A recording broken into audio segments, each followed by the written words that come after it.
गुड़िया के पिता शहर के जाने माने बिल्डर और काफी पैसे वाले थे। गांव से निकले गुड़िया के पिता ने खूब मेहनत से पैसा कमाया था। उनके 2 बेटे और 2 बेटी थी।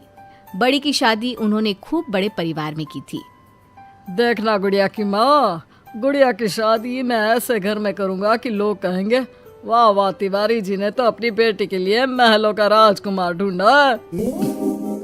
हाँ, तो हमारी गुड़िया दिखने में भी है बिल्कुल गुड़िया सी। तभी गुड़िया की भाभी वहाँ आ जाती है। बस दिखने में ही गुड़िया जैसी है, लेकिन जबान तो पूरी 100 गज की बूढ़ी अम्मा जैसी है। अरे फिर बोली तू, गरीब घर की लड़की अमीर घर का लड़का पटा लिया, वरना तो हम अपने बेटे के लिए भी अंबानी से कम की बहू ना लाते। अरे बस करो, ऐसे बात नहीं करते बहू से। वैसे बहू बोल तो ठीक ही रही है, तुम्हारी गुड़िया को बोलने की तमीज ही नहीं है। भाभी का दर्जा बड़ा होता है, लेकिन वो बात ऐसा करती है कि जैसे। बस पापा बस, पता नहीं भाभी ने आपको क्या गुट्टी पिला रखी है। गुट्टी कैसे, मैं जो देखता हूँ वही तो बोलता हूँ। कल तुम्हें देखने लड़के वाले आ रहे हैं, तो अच्छे से तैयार हो जाना। एमपी के बड़े लोग हैं, ऐश करोगी अगर लड़के ने पसंद कर लिया तो। और हम लोग चैन की सांस लेंगे। ये घर मेरा भी है, अंदर जाकर काम करो। मुझे अपने मम्मी पापा से जरूरी बात करनी है जो मैं आपके सामने नहीं करना चाहती। भाभी पैर पटकती अंदर चली जाती है, लेकिन उसके कान गुड़िया के पास ही होते हैं। देखिए पापा, शादी तो हम नवीन से ही करेंगे, क्या है ना कि वो पसंद है हमें। अब ये नया किरदार कहाँ से आ गया? क्यों गुड़िया के माँ, नजर नहीं रखी जाती क्या बेटी पर? अरे माँ है हम, कैमरा नहीं जो 24 घंटे रिकॉर्डिंग मोड में ऑन रहेंगे। और हाँ, ये नवीन कौन है, कितने करोड़ का टर्नओवर है? देखो अम्मा, साफ साफ बता रहे हैं, वो क्या है ना, हमको पता नहीं है कि क्या है कैसा है। कल बुला देते हैं, खुद ही बात कर लेना। अगले दिन नवीन पीली पैंट और लाल शर्ट में चिपके बाल बनाकर गुड़िया के घर आता है। वाह भाई वाह, अरे ये सोफे का कितना बड़ा गुदगुदा है, धस ही गए हम तो पूरा अंदर। तभी वहाँ नौकर पानी लेकर आता है। सर, आप चाय लेंगे या कॉफी? अरे होने वाले दामाद हैं हम, समझे? चाय कॉफी नहीं, सीधा खाना पूछो। वैसे एक काम करो, वो काजू होता है ना, उसको जरा देसी घी में अच्छे से तल कर ला दो, ठीक है? हाँ, और हाँ, बादाम को पीस कर दूध में उबाल कर वो भी ले आओ साथ में, ठीक है? जी बोलिए, तो साथ में सोने का बिस्कुट भी ले आऊं? नवीन समझ जाता है कि नौकर उसकी फिरकी ले रहा है। अरे हट, चल जा अंदर, और जो बोला है वो पहले लेकर आ। नौकर के जाने के बाद नवीन पूरे घर को ध्यान से देखता है।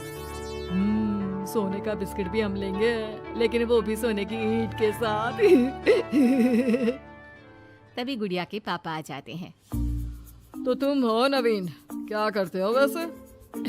एक काम का तो ऐसा है ना ससुर जी, जैसे ही शादी होगी आप जो 8-10 लाख हम पर न्योछावर करेंगे ना, हम उसी से कोई बिजनेस भी खोल लेंगे। गुड़िया को बिठाएंगे काउंटर पर और हम देखेंगे मार्केट सन्नत से, क्या समझे?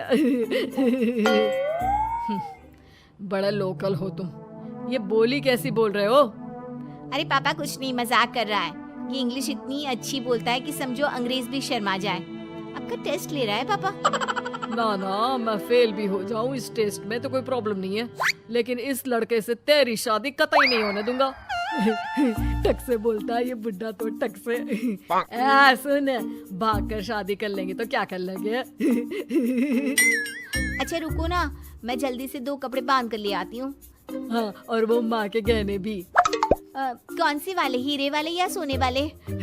मिक्स कर देना, देख लेंगे। और हाँ, नीचे खड़े हैं हम फटफटिया लेकर, स्टार्ट कर रहे हैं, जल्दी से आ जाओ, ठीक है? ओके, अभी आते हैं हम। बस बस, बहुत नाटक हो गया तुम दोनों का। तो रिश्ता पक्का समझे ना? हाँ हाँ, बस भागना मत, नाक कट जाएगी मेरी। तभी वहाँ भाभी आ जाती है, हाथ में मिठाई की थाली लेकर। लीजिए, मुंह मीठा कर लीजिए। इतनी सुंदर नाकरानी रखी है। ये नाकरानी नहीं, भाभी है मेरी। वो पर्दा दिख रहा है ना, उसी के पीछे रहती है ज्यादातर। बाकी उनका रूम तो ऊपर के फ्लोर पर है। पर्दे के पीछे क्यों?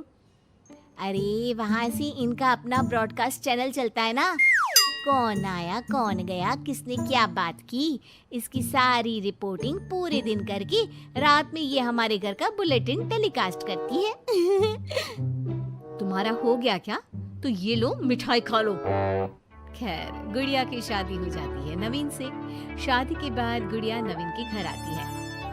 अरे यार, कहाँ ले आए, अपने घर कब ले चलोगे? अरे यही तो घर है हमारा किराए का, और कहाँ ले जाएंगे तुमको? ना ना ना ना, इस छोटी सी घर में मैं नहीं रह पाऊंगी, मुझे तो बड़े मकान की आदत है। सही आदत है बिटिया। अरे हम तो बोल रहे हैं आदत के साथ कोई कॉम्प्रोमाइज नहीं करना चाहिए। जाओ, कल जाओ अपने पिताजी के पास और उन्हें अपनी समस्या बताओ। अरे तिवारी बिल्डर का तो नाम चलता है, दुनिया को घर दिलाते हैं, अपनी बेटी को कैसे छोड़ देंगे इस छोटे से घर में? होता भी वही है। गुड़िया के पापा उसे एक मकान ले देते हैं। देखिए पापा जी, आपने गुड़िया दीदी को शादी में लाखों दे दिए, मैंने कुछ नहीं कहा, आपकी बेटी है, लेकिन ये तो रुकने का नाम ही नहीं ले रही है। अब घर भी ले लिया। अरे कितना देना है, कब तक देना है? तेरे पेट में क्यों दर्द हो रहा है? मेरी बेटी है, जितना चाहेगी, जितना मांगेगी उतना दूंगी। उधर गुड़िया के ससुराल में, मैं आज नाश्ते में कुछ हेल्दी लूंगी, मेरे लिए कोई कुक है क्या? जो है मैं ही हूँ, बताओ क्या खाना है? सारा दिन तो मैं घर पर ही रहता हूँ। क्यों, काम पर नहीं जाओगी क्या? अरे काम किसके पास है, मेरे पास तो कोई काम ही नहीं है। अरे कैसी बात कर रहा है बेटा, तिवारी जी की बेटी से शादी की है, कोई मजाक थोड़ी ना है। बस फिर क्या था, गुड़िया फिर पहुंच जाती है पिता के पास और नवीन को काम पर लगाने को कहती है। नहीं नहीं, अपने बिजनेस में जवाई को घुसाने की कोई जरूरत नहीं है पापा जी। बात तो ठीक बोल रही है तेरी भाभी, इस बार उसे बोल दे कि मैं कोई मदद नहीं कर पाऊंगा। गुड़िया वापस ससुराल आकर नवीन को पिता की बात बताती है। ठीक है, फिर तेरा भी क्या काम है, निकल यहाँ से। जब तुम्हारे पिता दामाद को नौकरी नहीं दे सकते तो क्या कर सकते हैं, हाँ? वो गुड़िया का सामान देकर उसे बाहर करने ही वाला होता है कि सामने गुड़िया के पिता आ जाते हैं। वो सामान लेकर क्यों जाएगी? मकान मैंने भले ही दिया है, लेकिन मकान का नाम मेरी बेटी का है, तुम्हारा नहीं। तो सामान के साथ अपनी बूढ़ी माँ को उठाओ और निकलो यहाँ से। कैसी बात कर रहे हैं ससुर जी? मैं तो मजाक कर रहा था। अब तो बड़े मकान में रहने की आदत हो गई है समधी जी। देखिए अभी तो मैं जा रहा हूँ, लेकिन शादी में जो कैश दिया था उसका सारा हिसाब लेकर कल दफ्तर में आ जाना। और हाँ, मेरी बेटी को जरा सी प्रॉब्लम हुई तो कहते हैं ना, घी सीधी उंगली से ना निकले तो उंगली टेढ़ी कर लेनी चाहिए।